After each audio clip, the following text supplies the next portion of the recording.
Hello guys, this is going to be the second video in the little series that I'm doing where I'm painting this little vampire lady here. Yeah, we're going to try to make a little bit more progress on her tonight. That should be cool. Hope you guys enjoy. See what we can get done here. Let's work on her skin. I think that would be the best way to start. Notice I've cleaned my palette. Because it's made of a tile, I just ran it under hot water for a little while, and all of the paint that was on here just came right off. Vallejo paints and the paints that I use are acrylics, so they're water-based paints. If you run the hot water over it for a while, it will eventually come clean.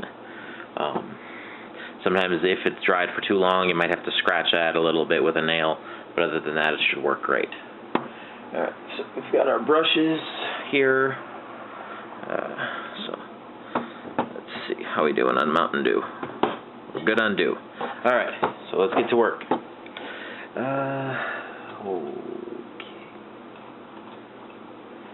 So a lot of these brushes, you'll notice, have been worn down and beat up. This is actually one of my favorite brushes.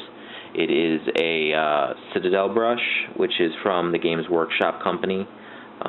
Citadel, that's their painting branch. They're more expensive, but I've noticed they last a little bit longer. I usually only use these for the fine details because I want them to make them last as long as possible because they're like super expensive. The majority of the brushes I use are cheap type brushes from like Hobby Lobby and stuff like that. You can usually get them in, you know, decent sized packs like this. This one was $7, and I always try to get the ones with the orange tips, which are I believe these are the nylon ones. Mainly because the technique that I use, the dry brushing technique, you burn through brushes a lot. And if I was to try to use like the more expensive brushes, like the sable brushes and things like that, I would burn through them too fast. And it runs quite a bit of expense, and I'm not exactly, you know, the richest person on the planet, so I make do with what I've got. Okay. We're going to continue to lighten up the risen areas on the lady's face and things. Just try to get it to look more realistic. Yeah. It's right now it still looks really dusty, which is fine. As we get further along, I'm going to show you some techniques that I use with some ink washes and things like that. But let's focus on the task at hand here.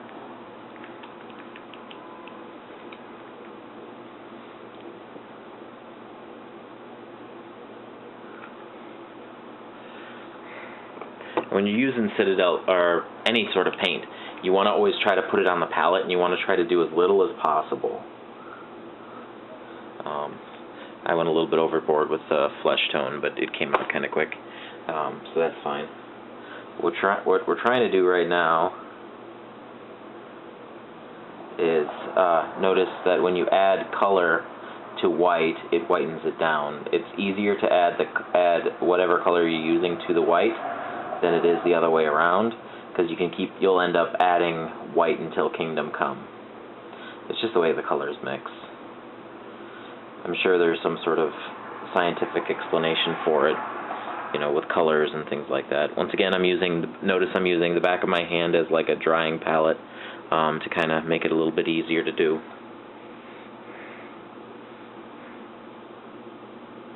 We're just trying to get this lady filled out a little bit better. I go lightly here. I'm not exactly using a dry brush technique for this, simply because I end up having to do a lot of layers, which is fine. Also keep in mind you don't really have to worry too much about getting into all the deep cracks and crevices, and actually it's a little bit better if you don't. Because keep in mind, after we're further along, we're going to be washing this anyway, which means that the deep recesses are going to get darkened by the ink wash.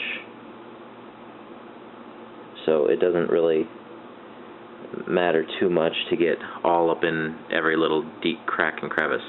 But you do want to make it so that it doesn't look quite so pasty. Because right now it looks extremely dusty and it doesn't look very good. Skin is supposed to be, if you like, when you're reading books and things like that, when they refer to vampires, they talk about them having skin like porcelain. Extremely fine and perfect. So that's ideally what we're going for here. We're trying to make her skin look flawless. And if it looks like it's, splotchy, it kind of defeats the purpose. You know what I mean? So we're just trying to fill in all these spots. And keep in mind, when it dries, it will lighten up. Or darken, actually. Not lighten, what am I talking about? So, we're just trying to do that. So, yeah. I've actually played a number of different types of armies for Warhammer Fantasy. I've played, let's see. Well, Vampire Counts was my first army, actually. My original army back in, like 6th edition, I want to say. It was a long time ago. About 10 years ago or so, maybe a little bit longer ago was when I first started playing. I started out in Orland Square Mall in the Chicagoland area. And there used to be a Games Workshop in there. Now it's in, like, Lakeview Plaza or something. Still in Orland, but it's not in the Orland Square Mall anymore. And I loved it when I first walked in there. I originally walked in there because I thought it was like a GameStop. But once I realized it wasn't and I saw what they were doing in there, I was fascinated. I picked up a starter kit, which back then was humans and orcs. When I first joined in that edition that I was in, it had a bunch of like knights and things like that. I did some things with those when I first started. I ended up taking the humans and trading the orcs for another human army, and I ended up using those as the Sylvanian list, which was the alternate version for Vampire Counts way back when. It was like an alt list. You could play the Sylvanians, which is the Von Karsteins and it allowed me to have crossbowmen, which was pretty cool. Because as we all know, people who've played Warhammer before know that Vampire Counts are notoriously low on ranged attacks. Like, pretty much you had to use mages to even get any sort of range, which really stink. Back in the day, I used to get my butt whooped by dwarves on a regular basis, because Vampire Counts cause fear, but doesn't really do anything against, races that are, immune to fear and stubborn and stuff. So you'd go up against races like dwarves and you just, splatter against them. So that was annoying. Let's see. That looks better. It's just, I don't know if that's a flaw in the pewter or it just looks really bad. Let's see if I can try to.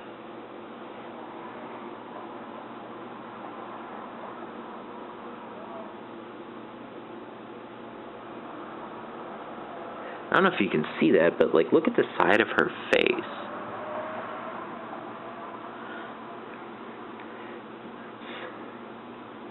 I don't know if you can see it, but it looks like it's been, I don't know, man.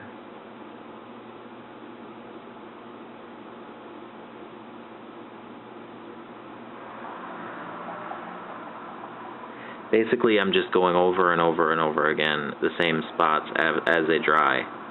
I'm just trying to get her skin lightened up. And I want to try to do it evenly and still make it look good and not make it look, you know, like I said, pasty.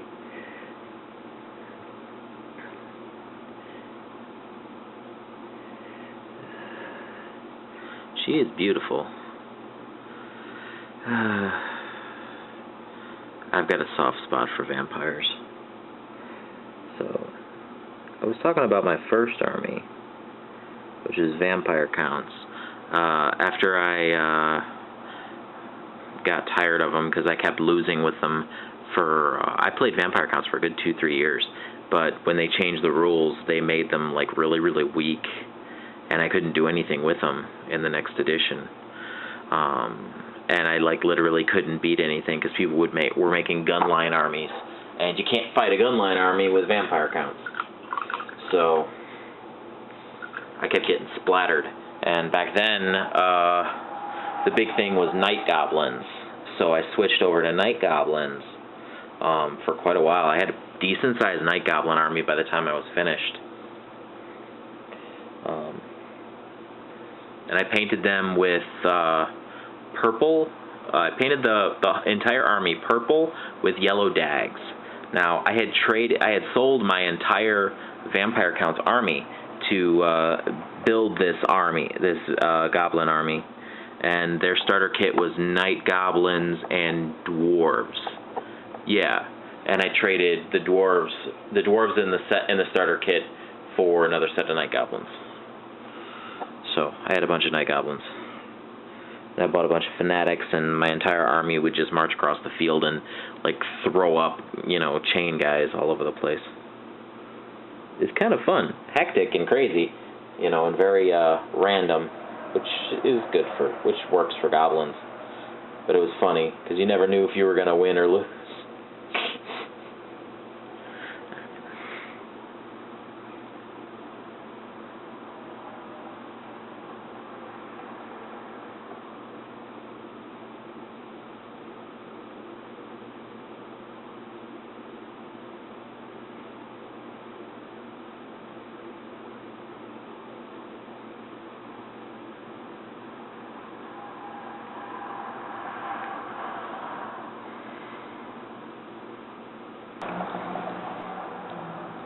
Alright, so we've got the flesh as much as I can do for right now until I stain it, or ink it, I mean. So I'm going to go ahead and highlight in white just the tips of like the handkerchief on the frills, the high points on the frills, and then, yeah, so let's do that.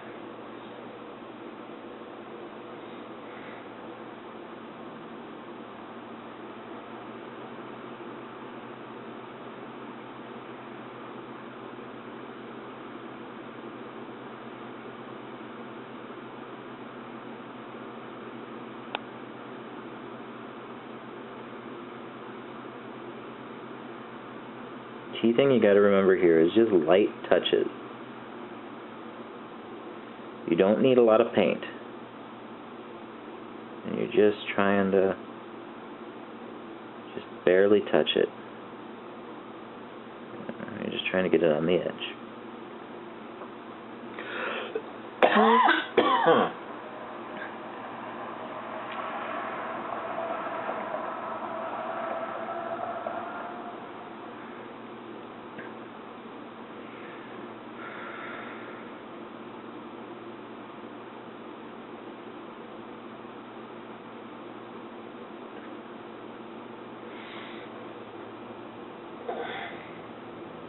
Now, white is a tricky color. You pretty much have to use it straight up. You don't really want to water it down too much, especially here for the highlights, because you want the white to really pop.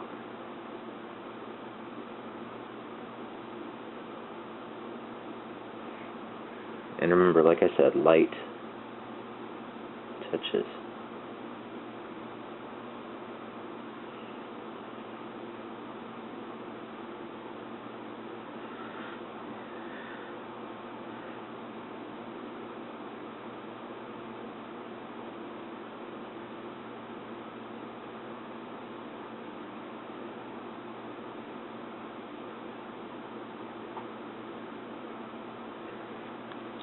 See?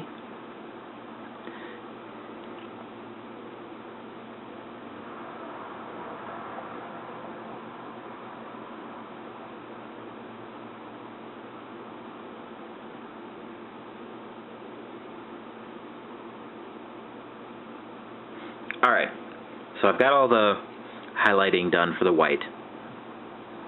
So now I'm going to work on getting the base colors on all of the metallics, which would be the gold.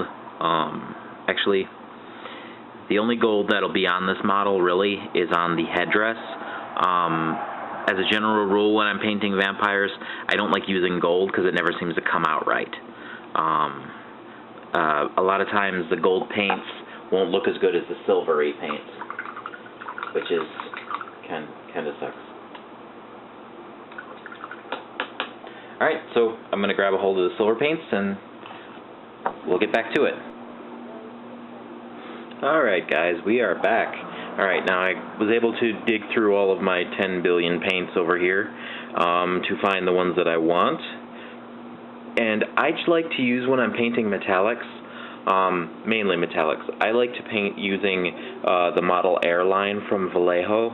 They're very, very thin, and the cool thing is that they last longer because you can, well, because I end up buying paints very, very sparingly. These, I buy them very sparingly. Gold paints especially end up getting hard, and you can't save them a lot of the time. But these you can just keep shaking up, and then eventually they'll remix and be at least partially okay, I hope. I haven't opened this in, quite a while, unfortunately. So, here we go. Oh, I also busted out my special gold. This paint here is a very, very special gold paint. It's actually alcohol-based instead of water-based. It smells like, 25-year-old butt, but it works really, really great. You just have to be kind of careful with it, and like whatever brush that you use it on, be aware that that brush is probably going to be destroyed,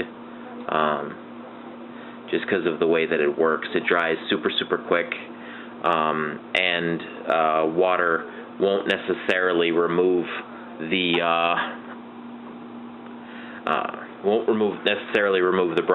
the paint off of the brush.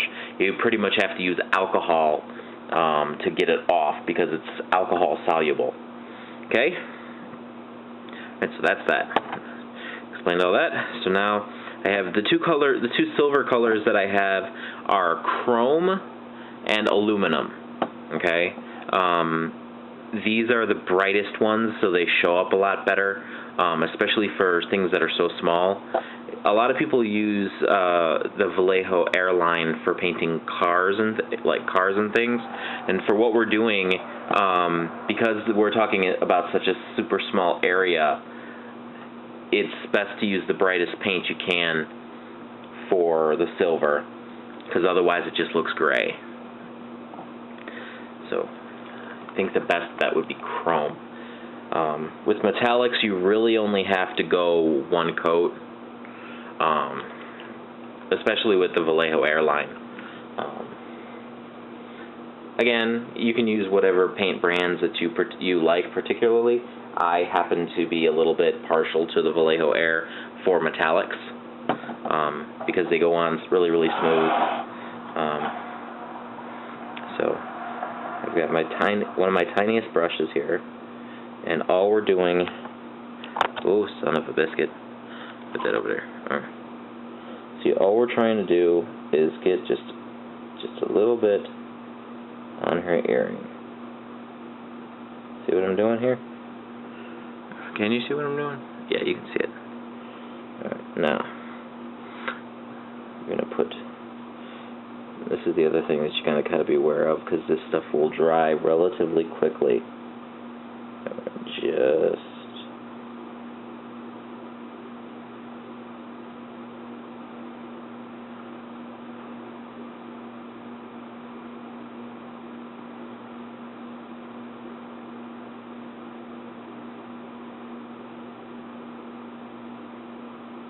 trying to be careful to only get it on the spots where we want it.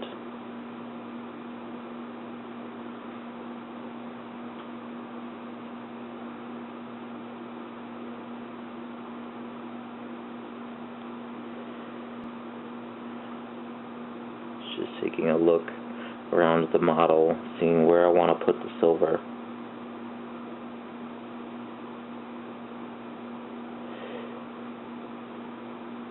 It's quite common when painting a model like this to see things that, as you're painting, to see things that you missed the first time around. Because as you bring things out by painting and highlighting, you'll see things you didn't see initially when it was just one solid color.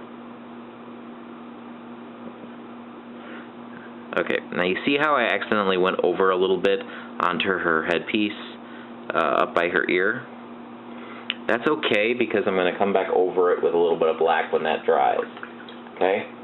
Alright, now, so we did all the silver work, which is only a little bit. We had the 2 earrings, the 3 buttons, and then this little chain garter thing. So now we're going to switch to the gold. Hopefully the Vallejo Air Gold works. If not, then I'll switch to the alcohol-based gold, which I'd rather not use. It's a nice paint and it's really, really good. It's just, it's so tricky to use because it's so thin. And I'd rather not use it if I can help it. Alright, that looks pretty decent. Alright, so this should work then. Alright, here we go.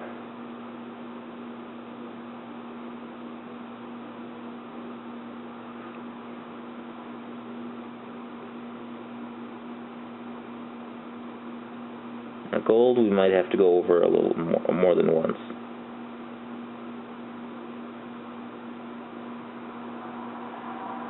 Just gotta be careful because it's so liquidy. Because it's a Vallejo airline, it will be very, very thin. So you got to be very careful about not adding water to it, and making sure you don't overdo it, because you can very easily. The Vallejo Air, I never use as a dry brush. It just doesn't work that way. I'm going to paint the skull cap gold. That's what I think it should be.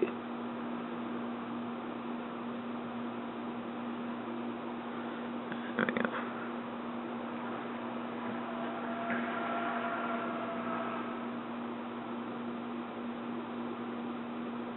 Now keep in mind, when you're painting these models, you never have to paint them to a specific style or follow specific colors. I personally paint my vampires usually black and purple. Those are my colors that I usually use, and for metallics I almost always use silver.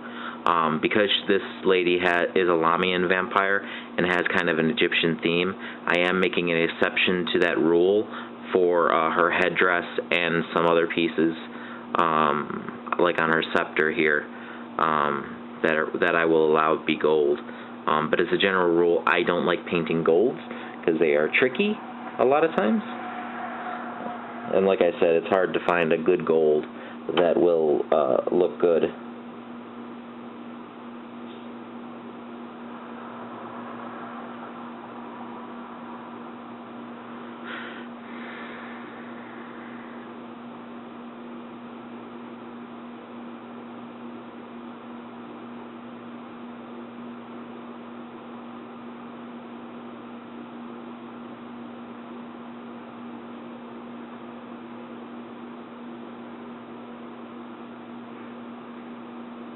Alright, now I'm going to use the gold, and on the end of her scepter here, she has like a ring.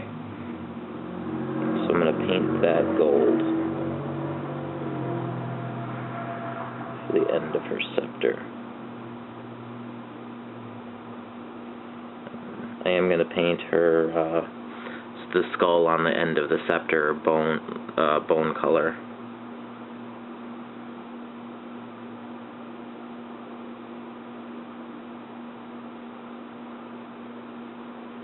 So because I haven't painted the skull yet, I can get be a little bit more reckless with the painting.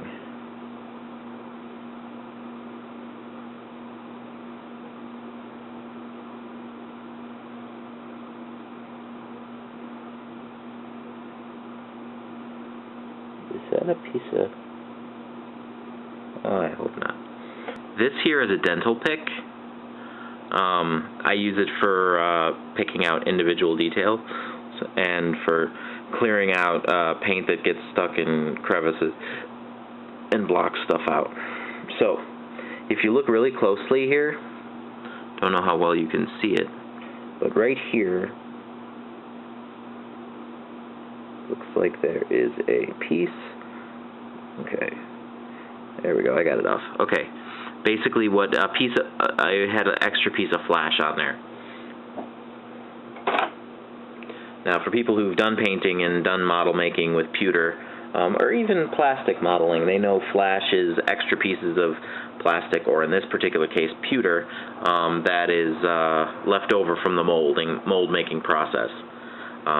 It's relatively common, it's just I thought I had gotten it all. Occasionally you miss a piece, but that's okay. It's not that big a deal, it's all fixed. Okay, now notice this kind of got a little bit sloppy.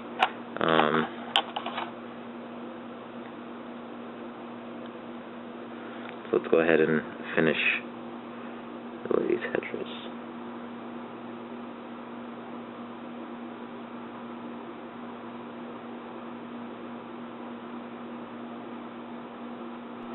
Alright guys, we did much as a touch-up that I'm willing to do for right now. Now I'm going to introduce you to my secret weapon. I've shown this to everybody that I've done painting for before, but this is the first time that I'm letting it out to the world at large. There are other people that use this technique. This is my custom-made dip. Okay? It is a mixture of Elmer's glue, various different types of inks, a couple of types of paints, mainly browns and blacks, and a couple of greens. Basically what it does is it gives a shade, and it acts sort of like a wash for most things. And depending on how much water you add to it, will literally alter what it does. Okay? It's probably one of my favorite things I've ever created. Alright, so what we're going to do here is quite literally take a little bit of it. Alright, this is an old eyedropper from one of my old vape juices. So what I'm going to do, take a little bit of my dip. It's extremely concentrated right now, and that's one thing you got to watch out for when you make things like this. So basically all I'm trying to do is make a flesh wash, so I want it to be pretty watered down.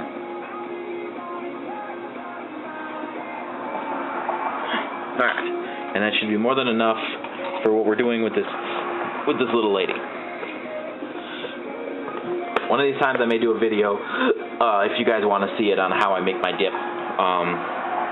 I use it mainly for things like skeletons and things like that. I will quite literally, for skeletons, dry brush them maroon, or dry brush them bone white.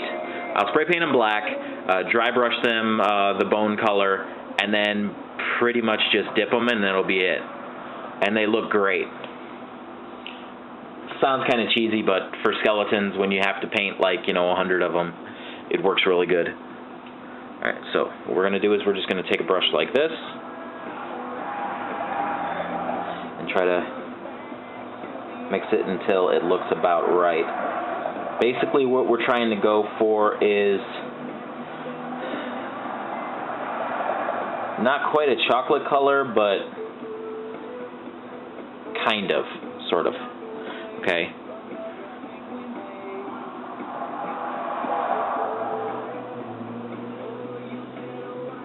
So here's what we're going to do.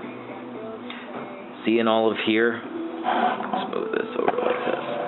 Alright, see how we have her body here, her hands right here? Basically all we're trying to do is get into the cracks and crevices. Okay. And we may have to do this a couple of times to get it so that it looks proper. Okay, and it looks good.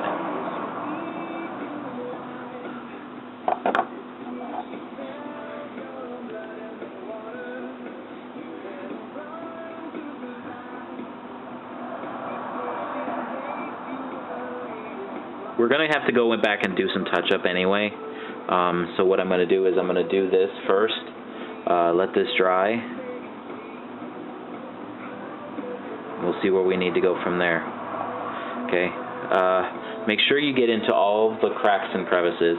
And as you paint the whole thing with this ink wash, it'll go into the natural crevices and leave the higher areas brighter naturally. That's why I have it so thin.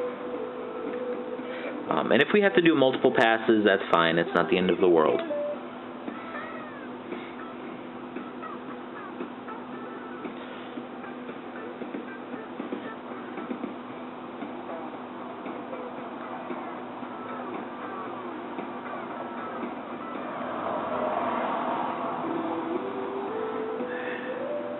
The key is going to be here in the legs, because if you notice how it's so hard to do, what you're doing basically by using this is you're not only, you know, making it a beautiful shading thing, but you're also covering up your mistakes.